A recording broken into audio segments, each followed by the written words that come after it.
मर गई मृगी वो गर्भवती में छूट गया।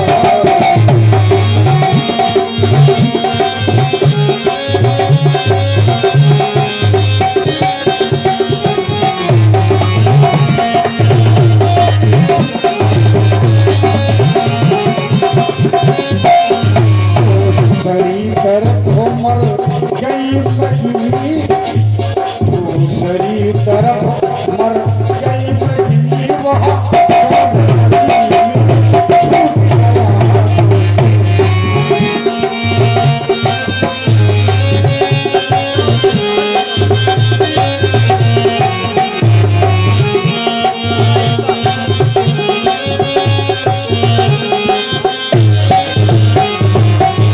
जैसे सिंह ने गर्जना की है तो हिरण डर गई और छलांग लगाई तो नदी तो पार कर गई, लेकिन प्रसव के द्वारा नदी में उसका बच्चा गिर गया और वो बच्चा बहते बहते बहते बहते बाबा भरत के पास पहुंचा।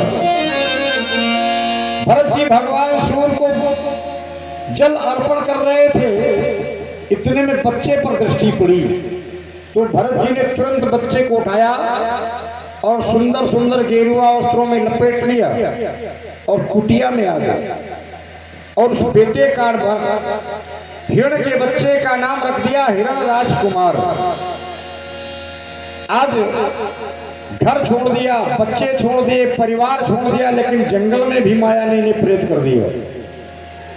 मोहि सकल व्याधिन कर्मूला इनते उपजहि अति भौसूला। बच्ची को ये चार चोर कभी छूटते नहीं है, काम क्रोध लोभ और मोह हर व्यक्ति के पास ये बने रहते हैं। इसलिए बाबा भरत को मोह हो गया और हिरण राजकुमार को अपनी कुटिया में रख लिया और कहते हैं अरे हिरण राजकुमार उसके लालन पालन में लग गए। जब लालन पालन में लग गए तो धीरे धीरे बालक कुछ बड़ा हो गया। अब भरत जी को न माला चलाने देता है, जब माला लेकर झोली लेके बैठते तो आसनी लेके भाग जाता, कभी पीठ में अपने पैरों से खुदड़ने लगता। लेकिन भरत जी उस बच्चे का ऐसा कार्य बुरा नहीं मानते, प्रसन्न होते हैं। धीरे धीरे बालक जब बड़ा हो गया तो आज भरत जी की कुटिया के पास से कुछ हिरणों का झुंड निकला। इसने देखा कि हमारी बिरादरी के हैं, छलांग लगाई अपनी बिरादरी वाले में हो गया।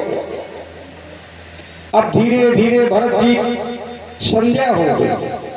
संध्या होने के बाद में जब अंधेरी रात हो गई, आज भरत कहते चंद्रमा से आए चंद्राओ मेरे हिरण राजकुमार को शीतल प्रकाश प्रदान करना,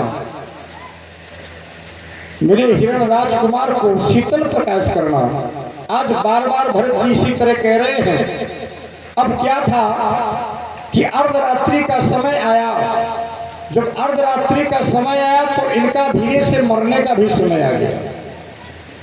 उस मरणासन के समय पर बार बार कहते हैं अरे हिरण राजकुमार तुम कहां चले गए, जल्दी से आओ, आओ जल्दी से बेटा। बस मरने में हिरण का ध्यान बना रहा। तो बाबा भरत जी मर गए लेकिन दूसरे जन्म में हिरण बन गए। इसीलिए कहते हैं मरने के समय व्यक्ति का जिस जगह ध्यान जाता है वही स्वरूप उसको मिल जाता है।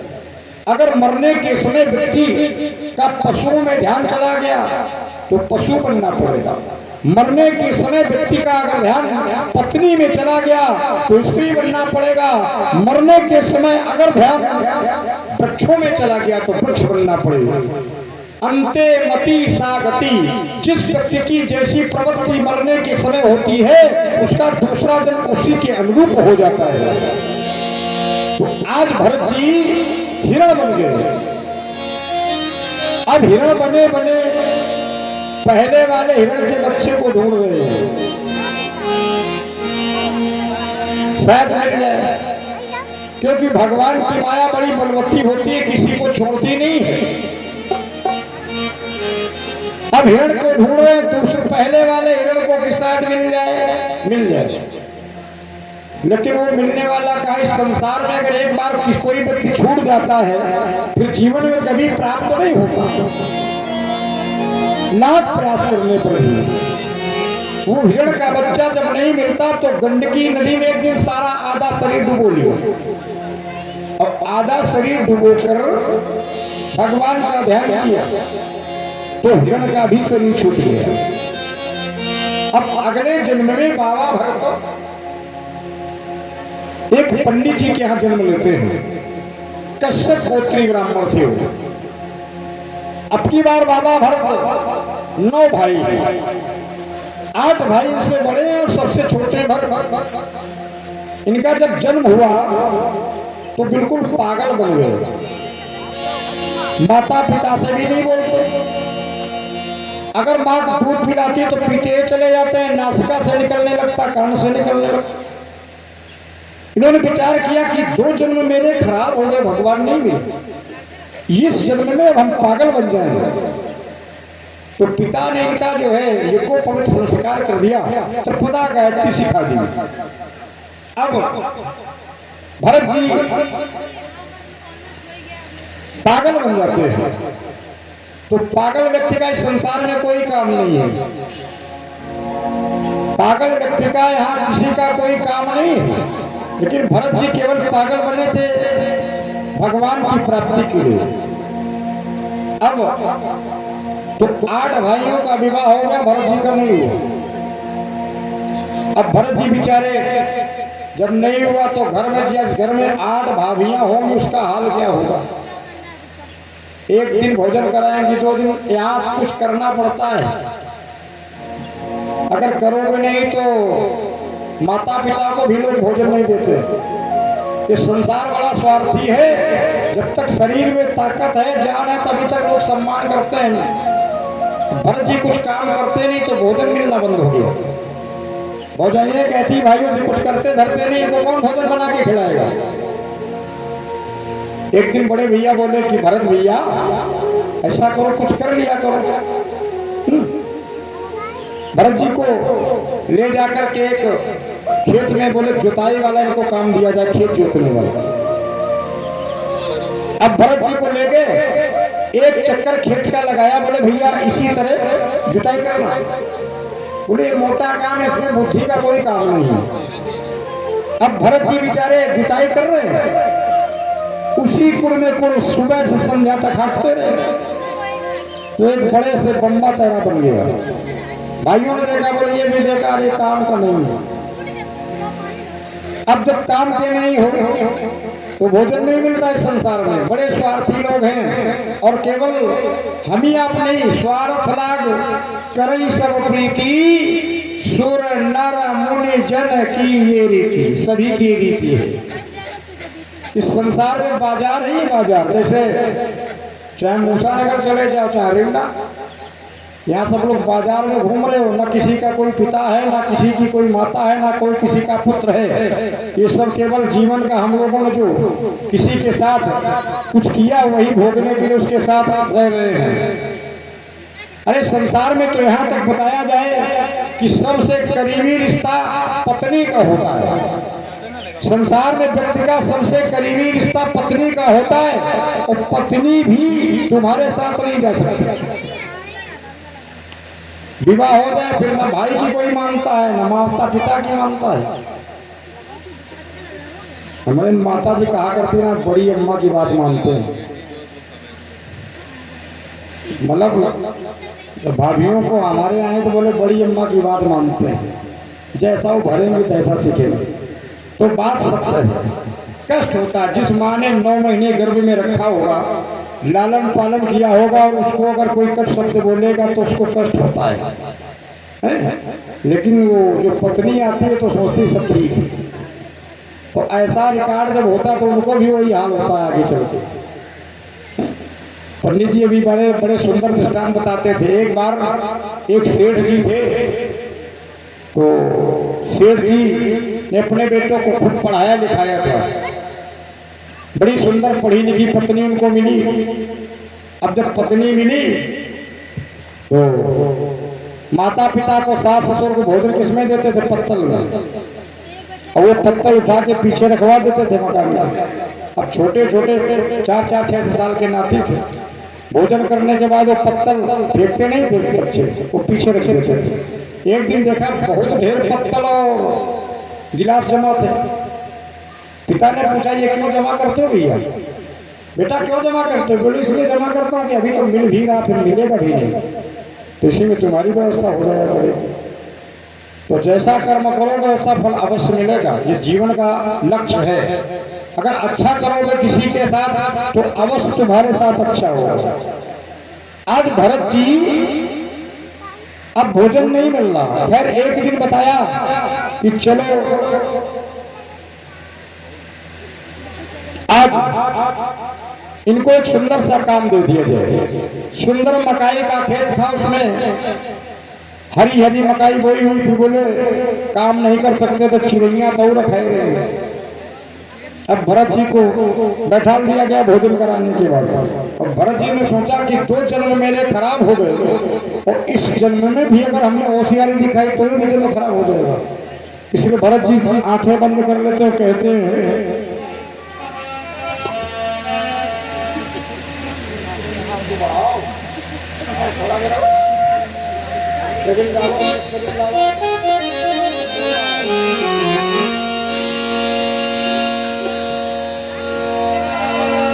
हेलो और बड़ा हुआ।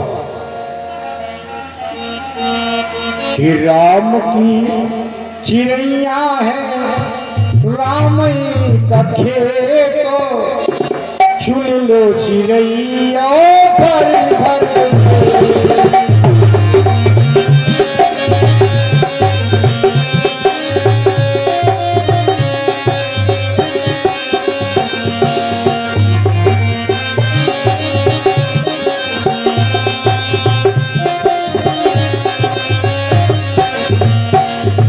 राम की चिड़ैया है राम का खेत, चुन लो चिड़ैया भर भर।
गायों और चिड़ियों ने सारा खेत समाप्त कर दिया।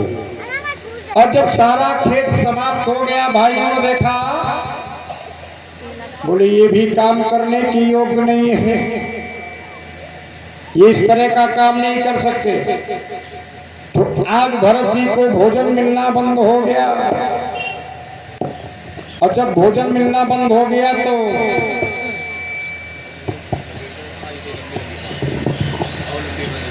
व्यास जी ने वर्णन किया है, भोजन ये कहाँ करते हैं? कुसुमास थाली। कुसुमास थाली कहते हैं जिसमें माताएं बहनें बर्तन धुल के डाल देती हैं। आज भरत जी को भोजन नहीं मिलता है तो भरत जी बेचारे बड़े बड़े जब भोजन नहीं मिला तो घर बार छोड़ दिया। और जब घर बार भरत जी ने छोड़ा तो आज जब घर बार छोड़ दिया, लो बेटा प्रसाद तो जैसे अब भरत जी चले जा रहे इक्षुमती के नदी के तट पर, नदी के किनारे तट पर चले जा रहे हैं। एक भीनों के कोई संतान नहीं थी। विद्वानों ने बताया कि तुम अगर किसी ब्राह्मणी की बलि चढ़ा देते हो भद्रकाली मंदिर में तो तुम्हारे सुंदर संतान उत्पन्न होगा। किसी ब्राह्मण को पकड़ के लाए थे, रात्रि में बेचारा भग गया था। तो भरत जी इक्षुमती नदी के तट पर जा रहे थे। सिपाहियों को भेजा, जाओ जल्दी से व्यवस्था करो। तो कुछ सिपाही पहुंचे, बोले भैया आप ब्राह्मण हैं? भरत जी कुछ बोलते ही नहीं, यज्ञोपवीत पड़ा था। अरे बोले ब्राह्मण नहीं होंगे तो माता जी बड़ी प्रसन्न हो जाएंगे, मोटे ताजे बहुत हैं। भरत जी को जेल ले जाकर सुंदर नहलाया धुलाया, सुंदर नए नए कपड़े पहनाए। और सुंदर कपड़े पहनाने के बाद आज भरत जी भद्रकाली मंदिर के लिए वो भीलों का राजा लेके चल पड़ा। साथ में कुछ माताएं बड़ी सुंदर सुंदर मांगलिक गीत गा रही थी। कह रही हैं कि भगवती को हमारा नमन,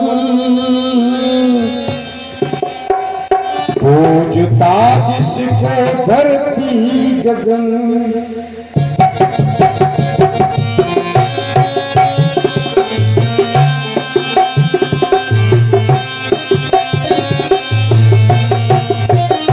भगवती को हमारा नमन, पूजता जिसको धरती गगन। अभिनंदन कर तब बंदन कर, अभिनंदन कर तब बंदन कर, तेरी सेवा में मन है मगन। भगवती को हमारा नमन।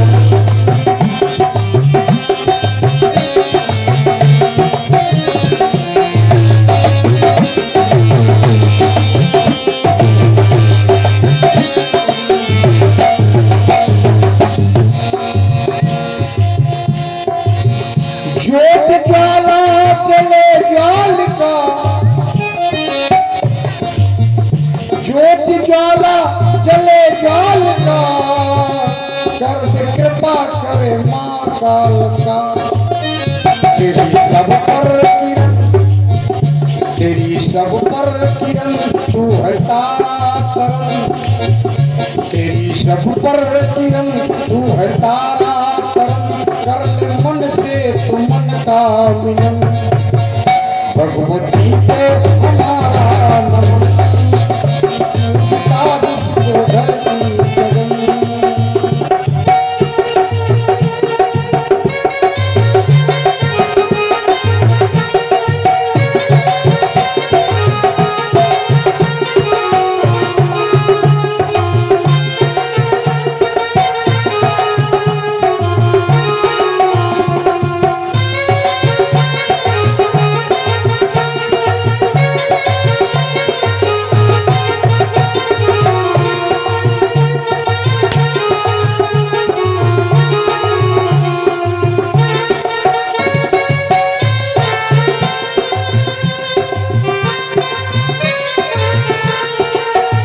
भगवती को हमारा नमन, पूजता जिसको धरती गगन।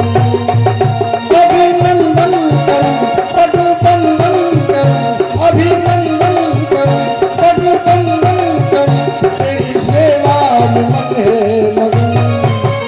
भगवती को हमारा नमन।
कोई भावना, तू है परमात्मा, तू है परमात्मा, तू है अर्चंद्रमा। वंदना माँ तेरी वंदना, वंदना माँ तेरी वंदना, वंदना माँ तेरी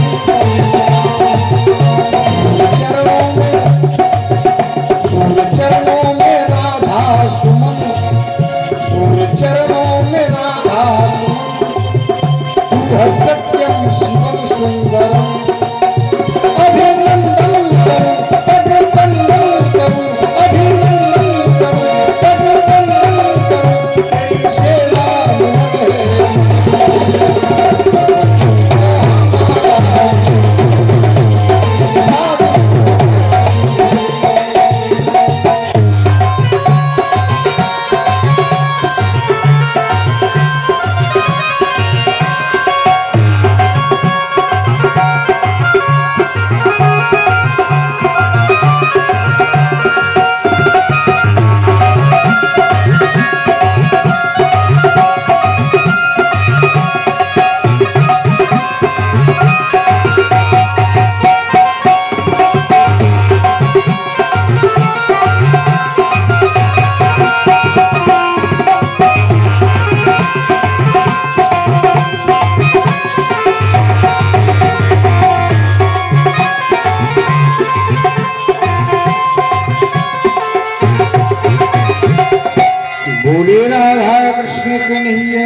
जय हो। आज भीलों की स्त्रियां गाती चली जाती है। भरत जी को भद्रकाली के मंदिर में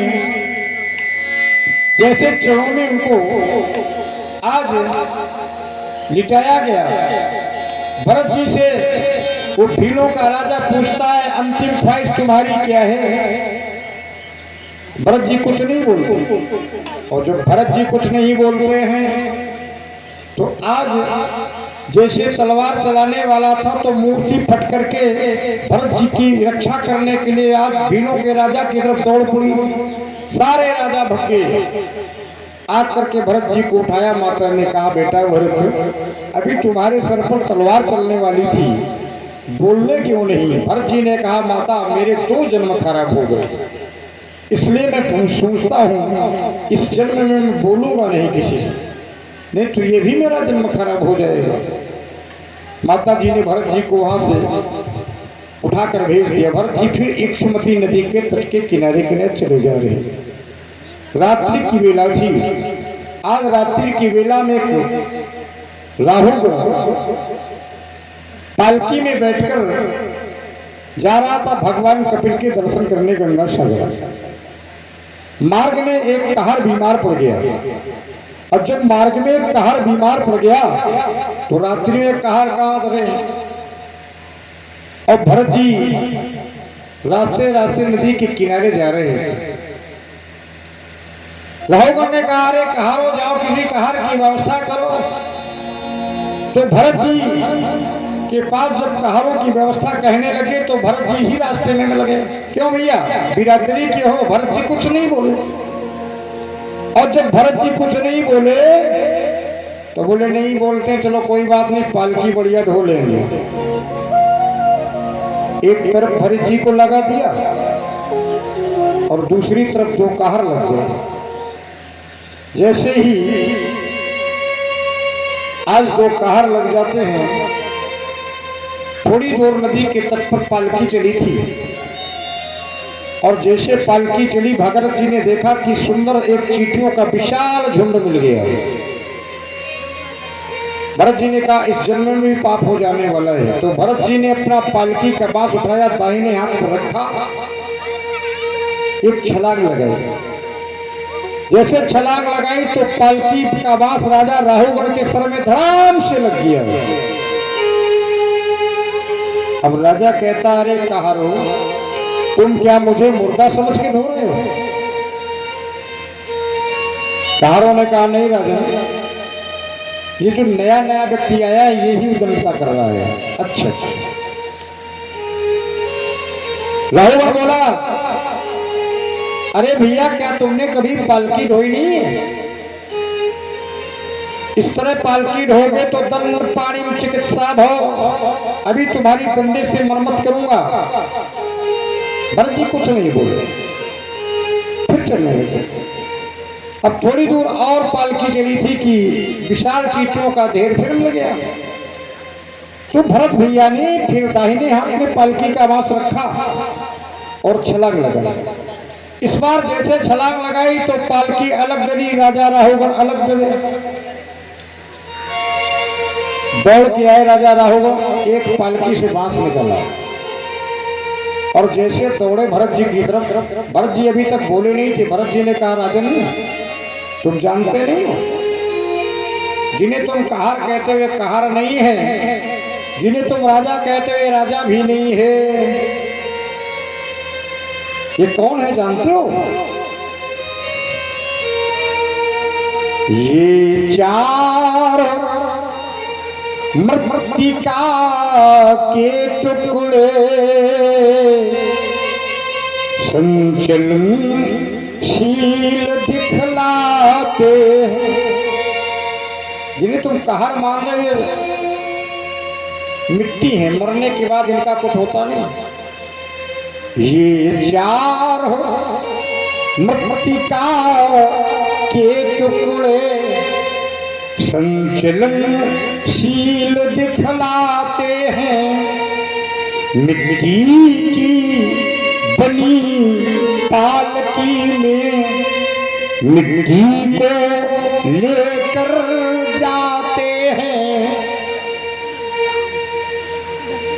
ये मिट्टी है, पालकी भी मिट्टी है। ये चार कहार जो आपकी पालकी में लगे हुए भी मिट्टी हैं, तुम भी मिट्टी और हम भी मिट्टी है। ये संसार जिस समय इससे जीव निकल जाता है इसको कोई गहक नहीं होता, इसकी कोई रक्षा नहीं करता, ना कोई रखता है।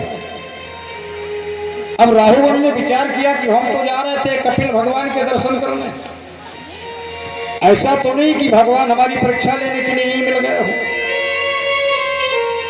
दौड़ के पालकी से सुंदर गद्दा उठाकर लाया, डाल दिया, बोले बैठ जाओ महाराज जी, क्षमा करना हम समझ नहीं पाए आपको। भरत जी ने कहा राजन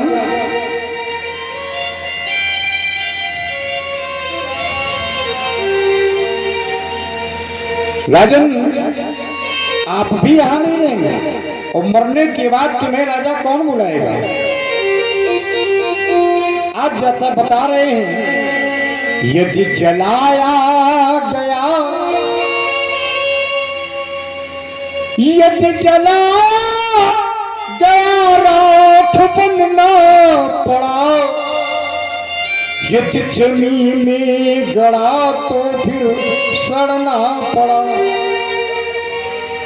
यदि बहाया गया भोज बनना पड़ा।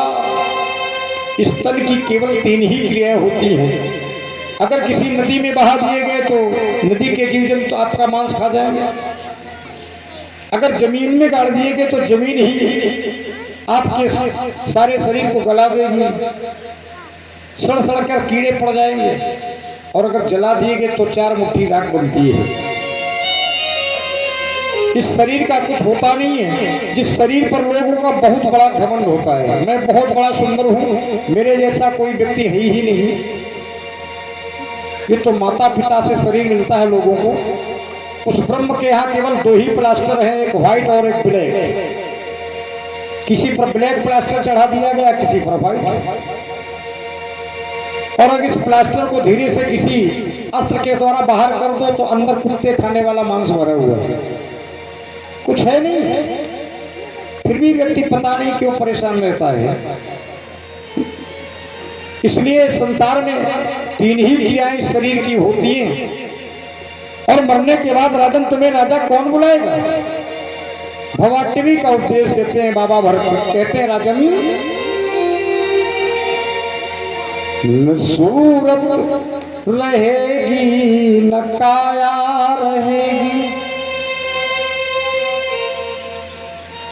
न सूरत रहेगी न काया रहेगी, न कायम जगत में कहानी रहेगी, न सूरत रहेगी न काया रहेगी।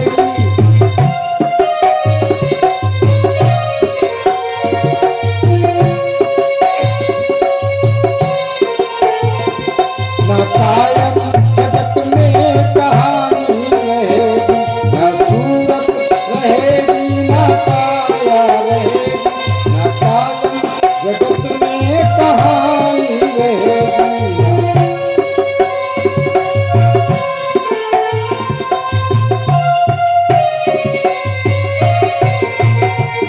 न पिंजरे में, न पिंजरे में रोज बुलबुल रहेगी, नहीं श्वास की आनी जानी रहेगी, न सूरत रहेगी न काया रहेगी, न कायम जगत में कहानी रहेगी।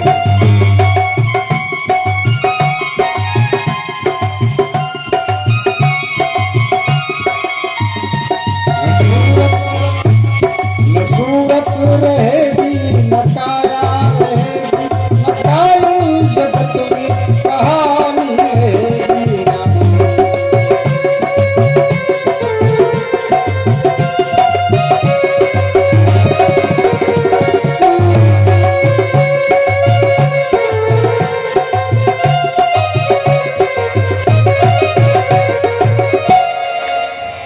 न सूरत, न सूरत रहेगी न काया रहेगी, न सूरत, न सूरत रहेगी न काया रहेगी, न कायम जगत में कहानी रहेगी।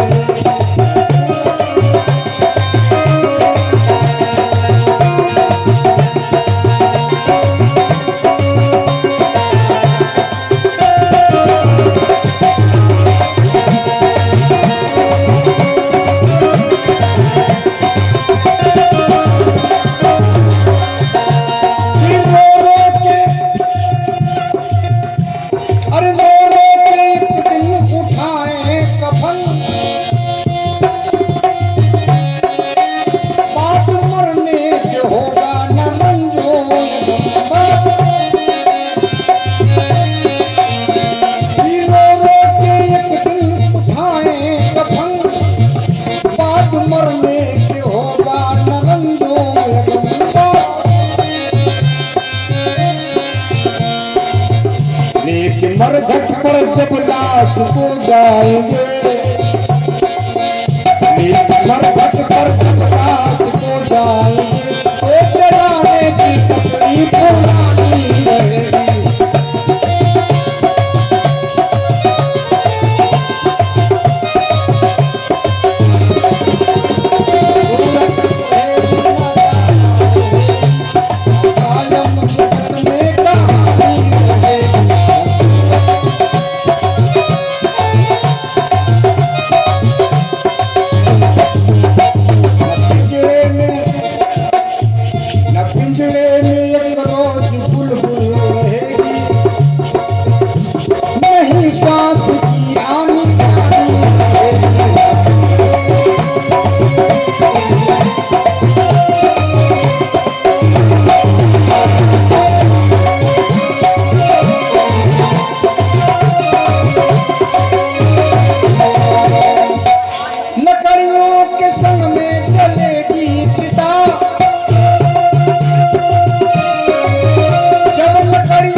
बस यही सोच ले ये बात को हजारों वर्ष की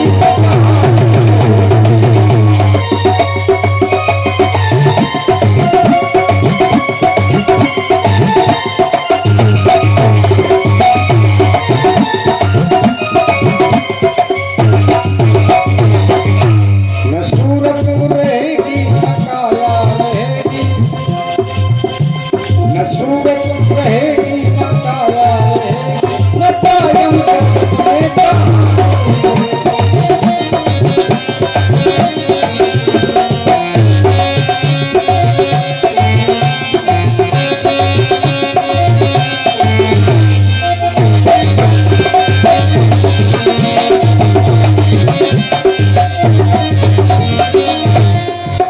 फूल सब ही धुआं बन के उड़ जाएगा, हड्डियों के भी हिस्से बिखर जाएंगे।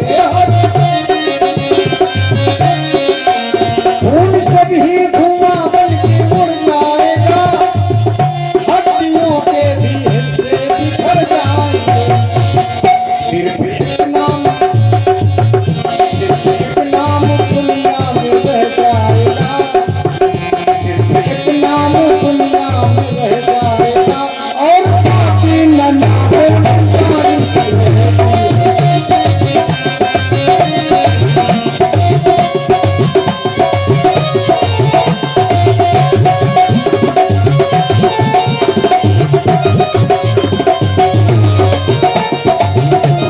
रहेगी न काया रहेगी, न सूरत रहेगी न काया रहेगी, न कायम जगत में क्या।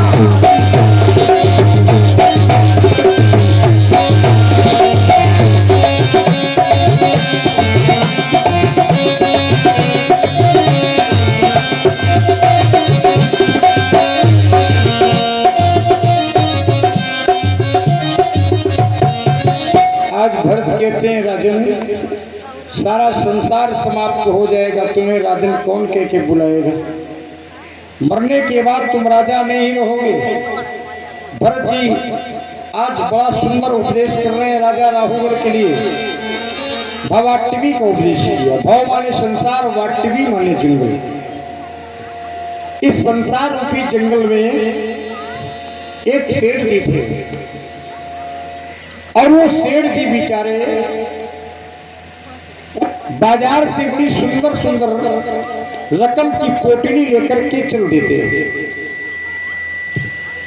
जैसे पैसा लेकर के बाजार से चल देते हैं तो मार्ग में उनको 4 चोर मिल जाते हैं और 4 चोर जब मिल गए तो 4 चोरों में सब लोग अपने अपने हाथ में मोटी मोटी लाठी लिए थे। सेठ जी की तरफ दौड़े तो सेठ बेचारे भग खड़े हुए। भगते भगते भगते भगते एक अंधुआ कुआं में सेठ जी गिर गए। तो अंधुआ कुआं जो जंगल में होता उसमें कोई पानी नहीं होता और आप लोगों ने देखा होगा कि बरगद और पीपल कुएं में बड़ी जल्दी उग आते हैं। एक बरगद की डाली उस कुएं में लटक रही थी, उसी डाली को सेठ जी ने पकड़ लिया। जब सेठ जी ने उस डाली को पकड़ लिया तो इतने में बड़ी जोर से घनघोर बादल आ गए और बादल गड़गड़ाहट करके जब चमकने लगे वो बिजली चमकी तो बिजली के प्रकाश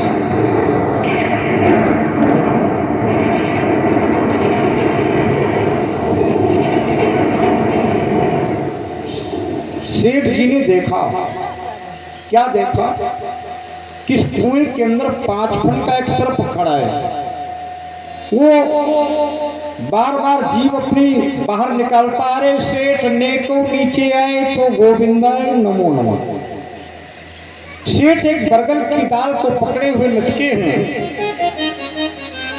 इस बरगद की डाल को 2 चूहे काट रहे हैं। एक सफेद चूहा है और एक काला चूहा है। डाल कट रही है, थोड़ी सी रह गई है। बड़ी वेग से हवा चल रही है, इतनी तेजी से हवा चल रही है कि हवा चलने में सेठ जी को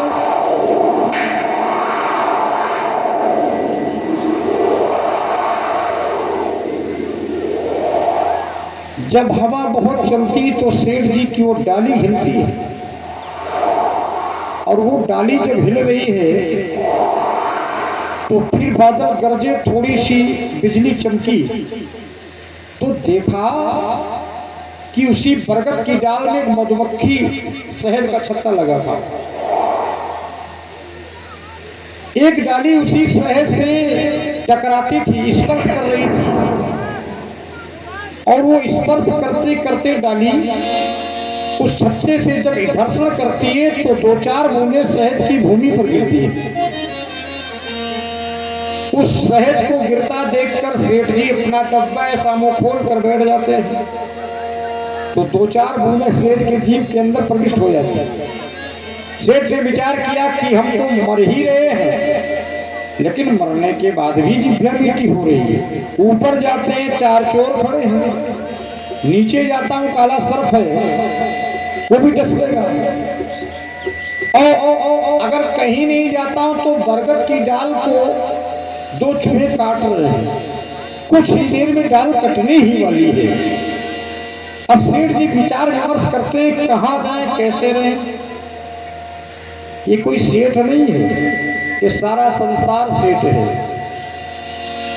जब व्यक्ति का जन्म होता है तो जो रकम की पोटली है वो आयु रूपी, उम्र रूपी पोटली मिलती है व्यक्ति को। और 4 चोर हैं, काम, क्रोध, लोभ, मोह, ये सभी का पीछा करते हैं। बरगद की डाल में जो चूहे लगे थे काले और सफेद, दिन रूपी चूहा सफेद रूपी चूहा है, रात रूपी चूहा काला रंग का चूहा, ये सभी की आयु को, उस डाली को धीरे धीरे काट रहे हैं, लेकिन व्यक्ति कभी ध्यान नहीं देता। धीरे धीरे अवस्था को काट रहे हैं। 5 फन का जो सर्प था वो थी मृत्यु। मृत्यु सबके पीछे हर समय लगी रहती है।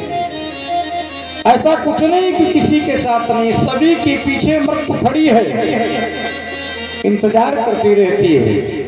लेकिन फिर भी व्यक्ति परमात्मा का भजन नहीं करता। हर व्यक्ति के पीछे 24 घंटे मृत्यु रहती है। एक भी तनक भी कहीं से इधर उधर हुए तो बस गोविंदाय नमः। इसलिए सभी लोग सोते जागते भजन जरूर करो, परमात्मा का जरूर ध्यान करो।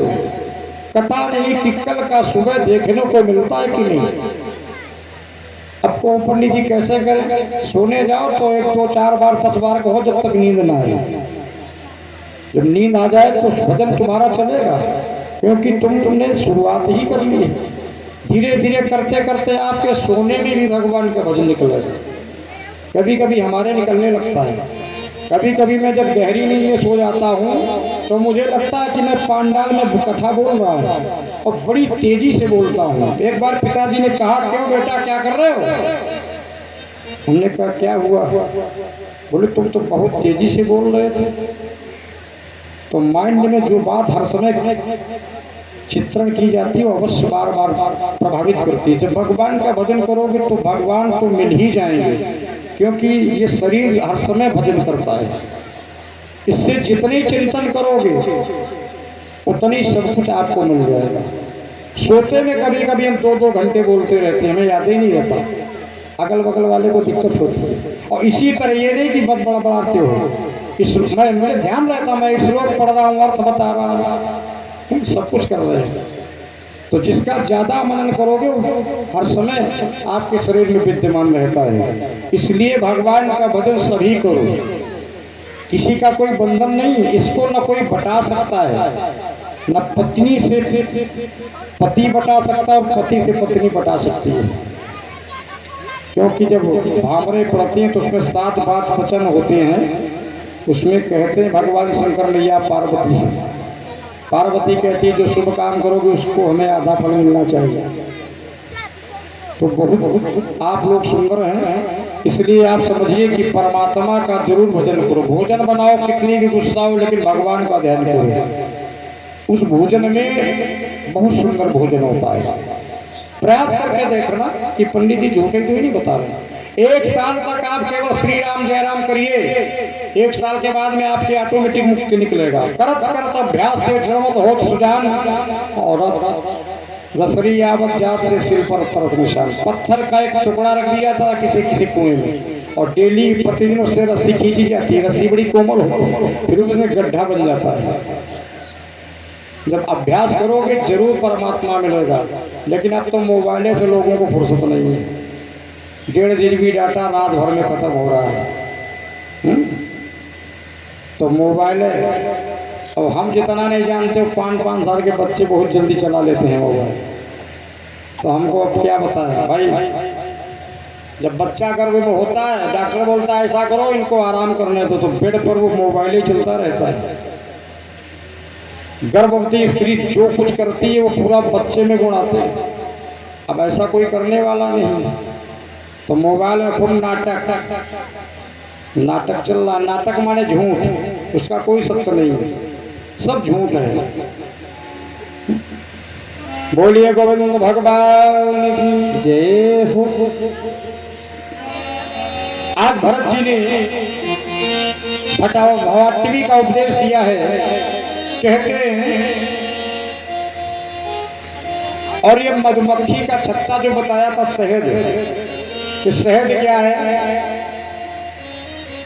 ये जीवन जितना ही बुढ़ा होता है तो हर बुढ़े होते होते हमें जीवन से अधिक प्यार होने लगता है। बोले छोटे वाले नाती का बियाह हो जाए तो बहुरिया की बड़ी सुंदर रोटी खा लें, तब चलन भगवान। यही मधुमक्खी का छत्ता शहद है। व्यक्ति की लालसा, ये जीव जबरदस्ती जाता है, यहाँ से कोई लेने जाने वाला नहीं। ये बार बार प्रार्थना करता कि हमें उसी घर में भेजो, उसी घर में भेजो, उसी घर में भेजो। क्यों? कितना स्नेह हो जाता है इस संसार से। संसार व्यक्ति छोड़ना नहीं चाहता। असली घर जबकि ये है नहीं, ये असली घर नहीं, असली घर वही है। लेकिन परेशान संसार वाले सभी लोग हैं। कितना जोड़ें, कितना क्या करें, कितना झूठ फूट बोल के धन पैदा कर लें, ये सब यहीं पड़ा रह जाएगा। केवल भजन जाएगा साथ में। अच्छा करोगे। और मैं तो माताओं बहनों से कहते हैं कि कभी भी पति से तेजी आवाज में न बात करना। बात कोई कहनी है तो बड़ी सिंपलता से बात करो। तो संसार के लोग नहीं, गांव के मोहल्ले को बताएंगे कि फलाने की बहू बहुत भाई सुंदर है, घर में बड़े धीरे से बोलती है। तेजी से बोलोगे तब भी सुनाई पड़ेगा, धीरे बोलोगे तब भी सुनाई पड़ेगा। और धीरे बोलने वाले का सम्मान संसार करता है। और लक्ष्मी जी शाम को देखा करती हैं। लक्ष्मी जी और दरिद्रता देवी शाम को भ्रमण करती है। जिसके घर पत्नी पति से लड़ती होती है उसके घर कहती है जाओ दरिद्रता देवी तुम चली जाओ।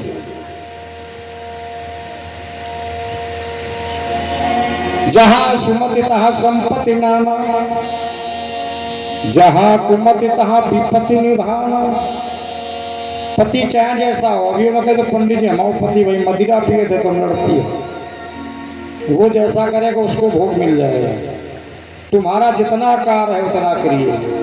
आज भरत जी ने भवाटवी का बड़ा सुंदर उपदेश दिया। बोलिए राधा कृष्ण कन्हैया की जय हो। भगवान ने एक कन्नौज के राजा, एक ब्राह्मण थे अजामिल। अजामिल का एक वैश्या से संसर्ग हो गया। बड़े पापी थे, निर्दयी थे। एक दिन कुछ संत इनके दरवाजे आ गए तो संतों की बड़ी सेवा की। अजामिल ने कहा महाराज जी हमारा तरण तारण कैसे होगा? तो इन्होंने कहा अपने छोटे वाले बेटे का नाम नारायण रख लो। जब कोई काम हो तो नारायण का याद करो। तो जब कोई काम होता था नारायण को बुलाते थे, काम होता था। एक दिन जब मरने का समय आया तो भगवान का नाम लिया इन्होंने। यमराज के भी दूत आए और भगवान के भी दूत आए, दोनों में झगड़ा हो गया। भगवान बोले भाई ये मेरा भक्त है, भगवान के दूत कहते बोले नहीं बड़ा नास्तिक है। तो अगर मरने के समय भी भगवान का नाम निकल जाता तो सारे पाप समाप्त हो जाते। अजामिल का तरण ताड़ हो गया और उसके बाद में आइए 2 बार भगवान नाम संकीर्तन करें और बड़ी सुंदर प्रहलाद जी की कथा आपके बीच में वर्णन की जाएगी।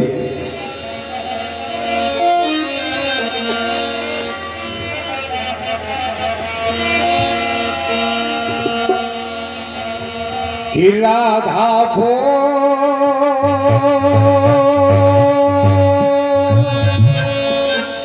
राधा वृंदावन की गलियन बोल राधा राधा वृंदावन की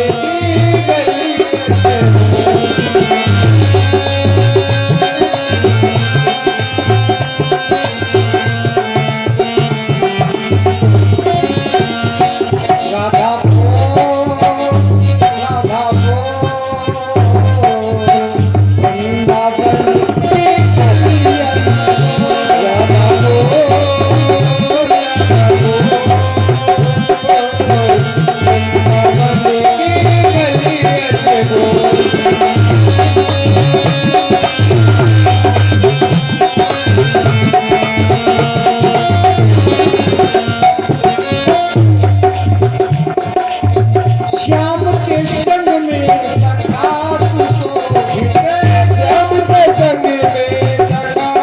शोभिते, श्याम के संग में सखास शोभिते, राधा के संग सखी करके वृंदावन की गलियन बोल राधा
परम प्रेमास्पद आज भगवती गंगा के पुनीत पावन तट पर आचार्य श्री सुखदेव जी राजऋषि परीक्षित को कथा सुन करा रहे थे। कह रहे थे राज्य में जब भगवान बाराह जी ने हिरण्याक्ष का वध कर दिया तो भगवान विष्णु से हिरण्याकश्यपी आज दुश्मनी मान लेता है। धीरे धीरे एक दिन हिरण्यकशिपु अपनी पत्नी कयाधु से कहता, प्रिय मैं 1 वर्ष के लिए तपस्या करने के लिए जा रहा हूं। कयाधु बोली, अच्छा प्राणनाथ। जैसे ही आप तपस्या करने के लिए चला, कहां पहुंचा? मंदराचल पहाड़ पर। जब मंदराचल पहाड़ पर ये पहुंचा तो मंदराचल पहाड़ पर भगवान की तपस्या करने के लिए ब्रह्मा जी की खड़ा हो गया। व्यास जी ने लिखा है,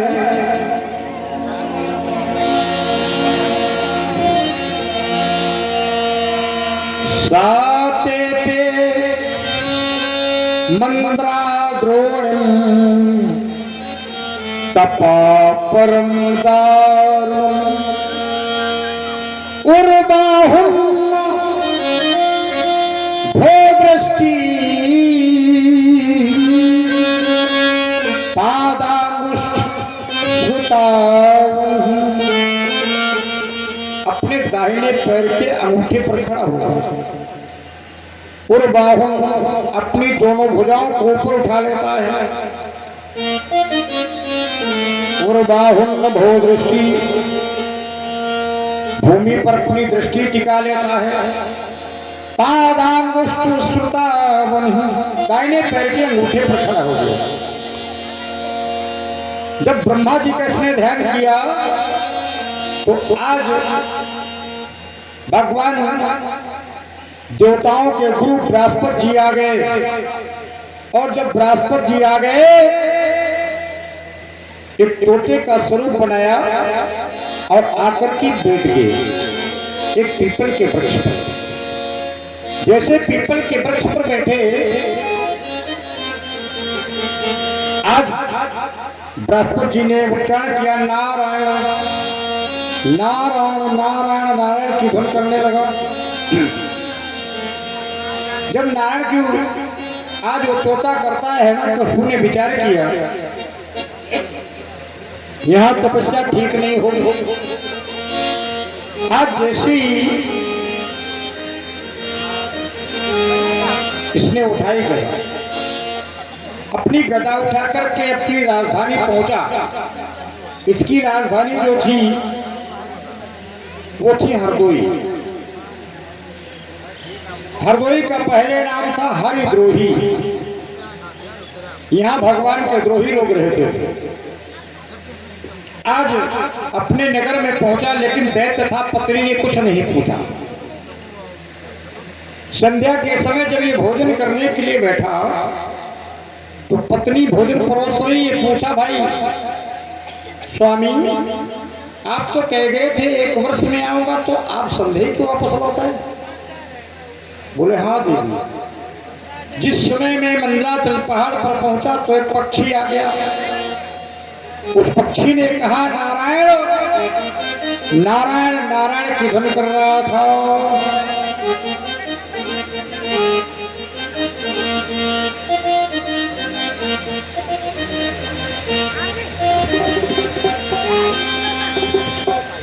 क्या को कथा का है, को बातें करें। ये दोष आप लोगों का नहीं है। हमने एक दिन बताया था कि जब रावण के युद्ध में कुंभकर्ण का वध हो गया तो कुंभकर्ण की पत्नी राम पर बड़ी क्रोधित हो गई। उसने कहा, जानते हो राम, जहां पर तुम्हारी कथा होगी विघ्न डालेंगे। प्रयास तो सब पर करती है डालने का, किसी किसी पर असर हो जाता है, वो उस व्यक्ति का दोष नहीं है। भगवान ने कहा था, फिर तुम विघ्न डालोगी तो हमारे पंडित जी 3-4 बार राम राम करा देंगे, तो तुम्हारा काम खत्म। आलस शरीर का भग जाएगा, क्योंकि कथा में आलस जरूर आता है।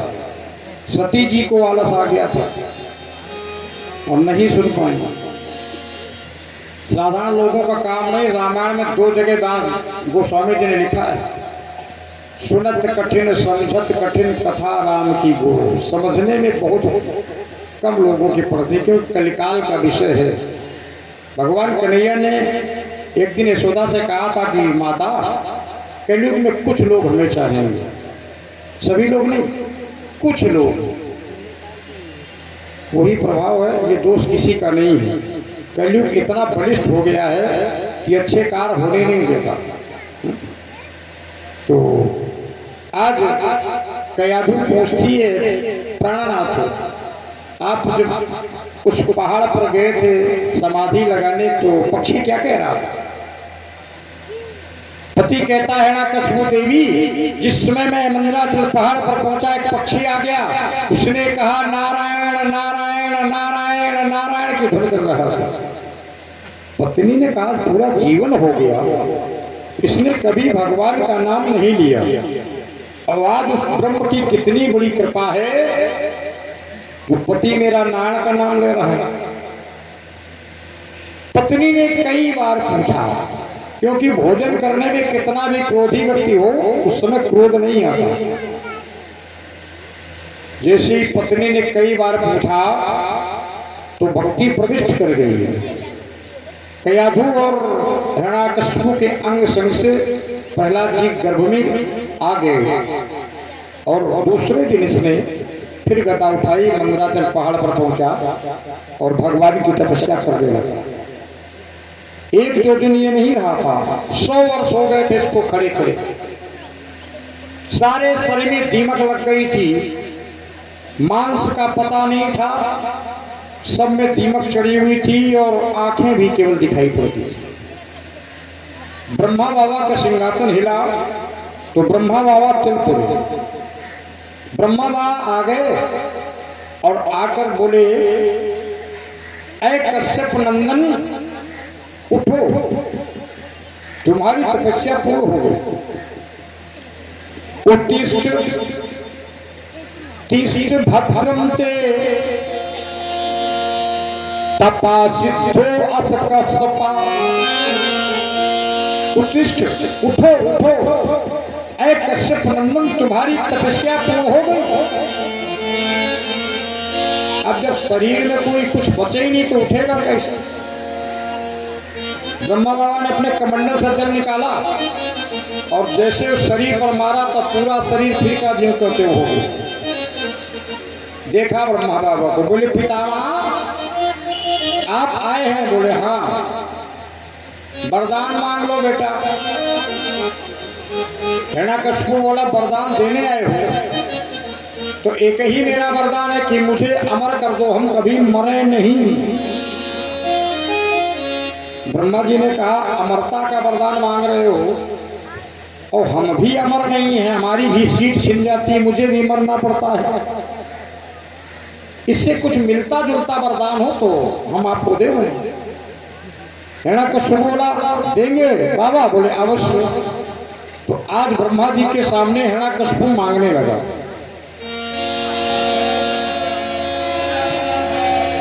कि कुछ अधिक नहीं, इतना ही तो नीचे न मरे ऊपर न।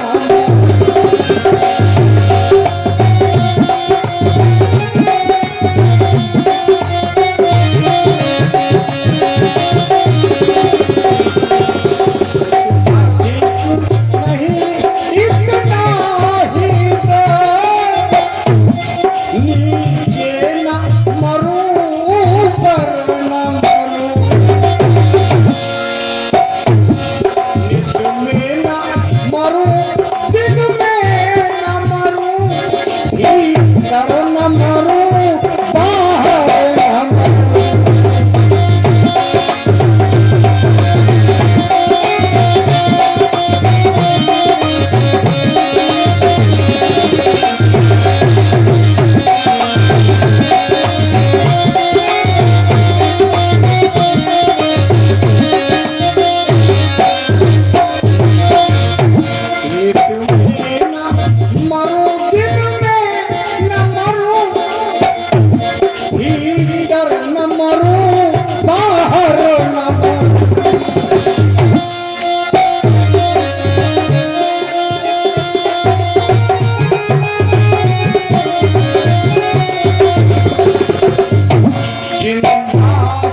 रात्रि में मरो, न दिन में मरो, न ऊपर न बाहर न भीतर, न किसी अस्त्र शस्त्र से।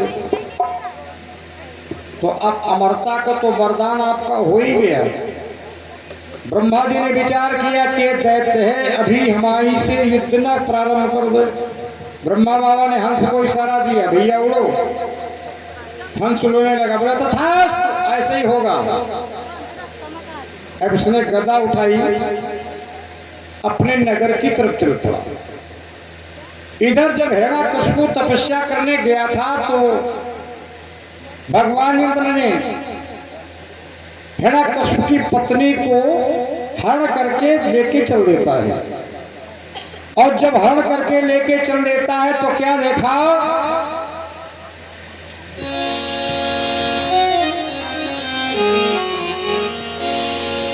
लो बेटा फसाओ।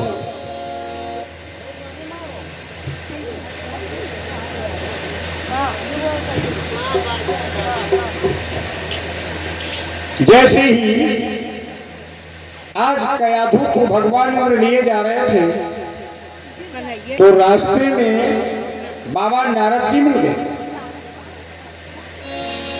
और जब बाबा नारद जी मिल गए, इंद्र को देखा,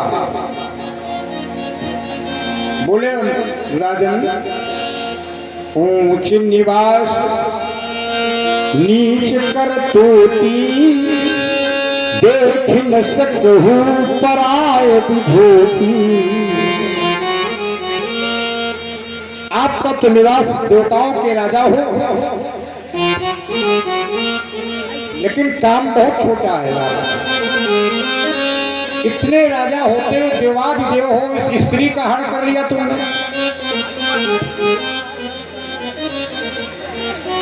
बाबा नारद ने कहा ठीक, लाओ मैं इसके ले जाता हूं। तो बाबा नारद ने कयाधु को लेकर अपने आश्रम में रुका लिया। इधर जैसे हिरण्यकशिपु आया, घर में पत्नी नहीं थी। पता लगा बाबा नाथ जी के आश्रम में है। हिरण्यकशिपु पहुंचा अपनी पत्नी को लेने। नारद जी से बोला, ऋषिवर कि कयाधु मेरी आपके आश्रम में कैसे आई? बोले इंद्र लिए जा रहा था। तो ठीक है बाबा, आपने रखा। और नारद जी प्रतिदिन भगवान की सुंदर सुंदर कथाएं सुनाते थे। जब सुंदर सुंदर भगवान की कथाएं सुनाते हैं तो आज कयाधु के गर्भ में जो बालक था वो भगवान की सुंदर कथा को सुनता है। यही से भगवान जो हिरण्यकशिपु का प्रहलाद नाम का बालक था, यही से भक्ति शुरू हो जाती है। जब गर्भवती कोई स्त्री होती है, उस स्त्री के सामने सुंदर सुंदर कथाओं का वर्णन होना चाहिए, सुंदर सुंदर दृष्टांत हो, सुंदर सुंदर भगवान की झांकियां हो, उनका दर्शन करना चाहिए, जिससे वो बालक उसी के अनुरूप पैदा होता है। आज आकर के अपने नगर में आया, घोषणा कर दी कोई यज्ञ नहीं करेगा, कोई पूजा भजन नहीं करेगा, भगवान विष्णु का कोई नाम नहीं लेगा। यदा देवेषु वेदेषु गोष्ठी साधु से ना हो तप्यम ना दातव्यम, ना यज्ञ न दान होगा, न हवन होगा, न यज्ञ होगा, सारी चीजें बंद हो जाएंगी। अब पूरे जगह राजधानी में ढिढोरा पिट गया। जब सारा ढिढोरा पिट गया, कुछ नहीं होगा। तो आज सारे नगर में जब दैत्यों के सिपाही दौड़ रहे थे, धीरे धीरे सारे नगर में जब ये घोषणा हो गई तो आगे चलकर कोई पूजा भजन नहीं कर रहा है। इनके 4 बेटे थे, अहलाद, प्रहलाद, नाद और प्रहलाद। सबसे छोटे बेटे का नाम था प्रहलाद। इसने अपने यहाँ जो पाठशाले खुलवाए थे, उन पाठशालाओं में भी रोक लगा दी थी कि कोई भगवान विष्णु की कथा या कोई कीर्तन कोई विद्या नहीं पढ़ाएगा, राक्षसी विद्या पढ़ाई जाएगी। अब प्रहलाद विद्यार्थी थे, बालक थे। शुक्राचार्य जी के 2 बेटे थे, संद और मर्द। इनको एक पाठशाला में शिक्षा देने के लिए नियुक्त कर दिया गया। प्रहलाद जी बालक थे, विद्या पढ़ने जा रहे हैं। धीरे धीरे काफी समय हो गया। एक दिन पिता ने बुलाया, बेटा इधर आओ। जब बुलाया, बेटा इधर आओ, तो प्रहलाद जी आए। और जब प्रहलाद जी आए तो पूछने लगा, पिताजी ये बताओ तुमने क्या विद्या पढ़ी है? प्रहलाद जी कहते हैं, पिताजी मैंने क्या विद्या पढ़ी है? श्रवणं कीर्तनं विष्णु स्मरणं पाद सेवनम अर्चनम वंदनम दास्यम शाखा आत्मनिवेदनम। जैसे बताया, श्रवणम कीर्तनम विष्णु स्मरणम पाद सेवनम अर्चनम वंदनम दास्यम शाखा आत्मनिवेदनम। आज बताते हैं, हिरण्यकश्यप बोला ये किसने किया था? तुम तो बहुत दुष्टता का व्यवहार करते हो, कैसा सीख कर बता रहे? बोले पिताश्री श्री विष्णु श्रवणे। भगवान विष्णु जी की कथा को परीक्षित जी ने बड़ी सुंदर मन से सुना था। परीक्षिते अभवत,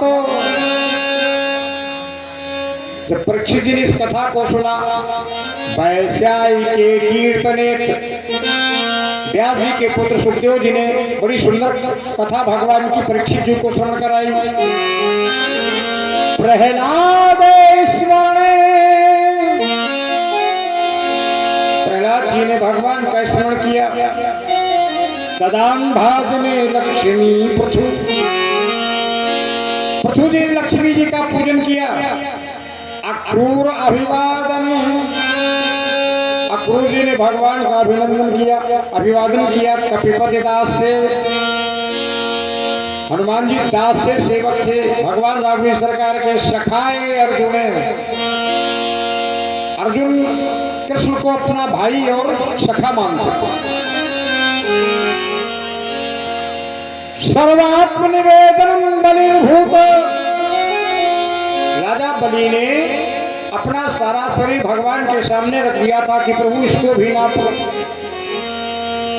जैसे नौधा भक्ति भगवान राम ने सबरी को दी थी, प्रथम भगत संतन कर संगा, वही आज भक्ति प्रहलाद जी अपने पिताजी को बताते हैं। श्रवणम कीर्तनम विष्णु स्मरणम पाद सेवनम अर्चनम वंदनम दास्यम शाखा आत्मनिवेदनम। जट से उसने प्रहलाद को भूमि पर फेंक दिया, दुष्ट कहीं की। अरे गुरुदेव, इस तरह की तुम विद्या अगर पढ़ाओगे मेरे बेटे को तो तुम्हें राज से निकाल दूंगा। आज संदा मर्क जी के सामने कहते हैं कि इस तरह की विद्या पढ़ाओगे ईश्वर तो तुम्हें राज से निकाल दूंगा और शुक्राचार्य गुरु जी की यहाँ शिकायत कर दूंगा। जब इस तरह बताया तो गुरु बाबा बोले, महाराज ये विद्या हम नहीं पढ़ाते। बोले फिर कौन पढ़ाता है? न मत प्रणीतम न पर प्रणीतम न सर्ग कीयम मतिरस्वराजम। न मैंने विद्या पढ़ाई है, न मत प्रणीतम, न मैंने विद्या पढ़ाई है, न पर प्रणीतम, न किसी दूसरे ने पढ़ाई है। नए सर्ग की मतिरस्वराज, इसको किसी प्रकट के द्वारा विद्या अध्ययन करा रहा है। प्रकट से विद्या पढ़ रहा है, हमने नहीं पढ़ाई, ना किसी ने पढ़ाई है। आज प्रहलाद जी को कहते हैं जाओ ले जाओ, सुंदर विद्या का दान करो। प्रहलाद जी विद्या अध्ययन कर रहे हैं।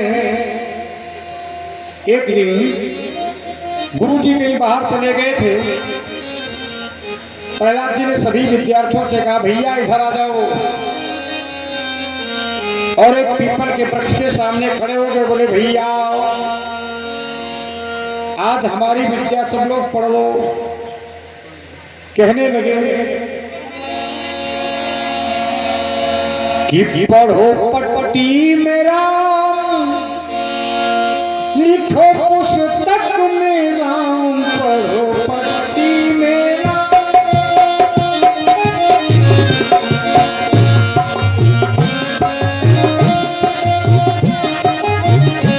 बोलो श्री राम जय राम जय जय राम, बोलो श्री राम जय राम जय जय राम। पढ़ो पट्टी में राम, लिखो पुस्तक में राम, पढ़ो पट्टी में। बोलो श्री राम जय राम जय जय राम, बोलो।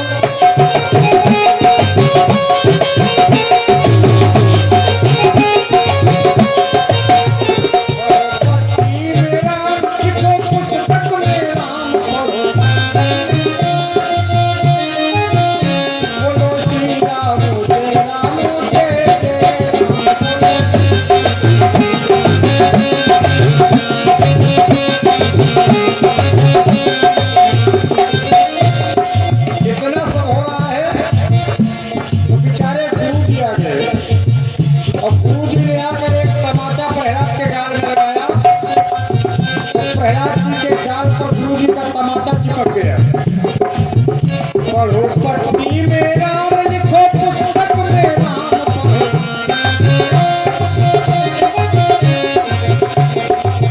बोलो श्री राम जय राम जय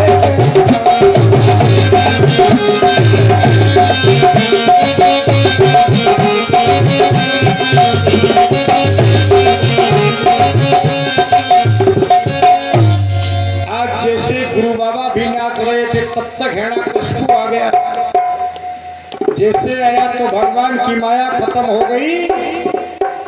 हिरण्यकशिपु बोला गुरुदेव इस तरह की विद्या अध्ययन कराते हो, दंड पाणिम चिकित्सा हो, गुरु बाबा से तुम्हें दंडित कराएंगे। आज जैसे बताया गुरु जी कहते हैं नहीं राजन, अब धीरे धीरे प्रहलाद में और प्रण भक्ति हो गई। इधर गुरु बाबा विद्या अध्ययन कराते हैं, लेकिन प्रहलाद उस विद्या को नहीं पढ़ते। एक दिन पाठशाले जा रहे थे, मार्ग में एक कुम्हारिन बैठी थी और रुदन कर रही थी। प्रहलाद जी ने देखा, बोले मैया तुम रो क्यों रही हो? उस माता ने कहा बेटा मैंने गलती से 4-5 बिल्ली के बच्चों को इस आवे में बंद कर दिया है। तो बोले रोने से बच जाएगा क्या? बोले अवश्य भगवान के लिए मैं प्रार्थना करती हूँ। कह रही है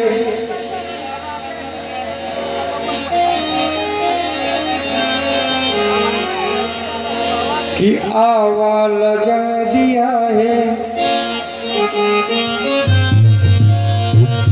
कि आवा लगा दिया है, मैंने अनजान बन के, अनजान बन के, अनजान बन के आवा लगा दिया है।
इनको बचा लीजिए, इनको बचा लीजिए, गरुड़ भगवान बन के भगवान।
तो 5-4 बिल्ली के बच्चे म्याओ म्याओ करके निकल के दौड़ पड़े। प्रहलाद जी को दृढ़ भक्ति हो गई।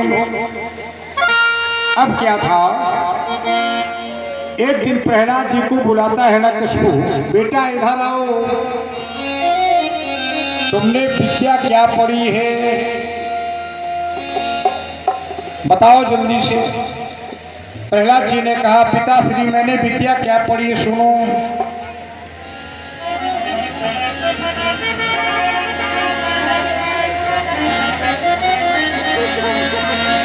फिर भूपति राघो राजा राम पति के पावन सीताराम, सीताराम सीताराम जय सीताराम। भूपति राघो राजा राम पति के पावन सीताराम।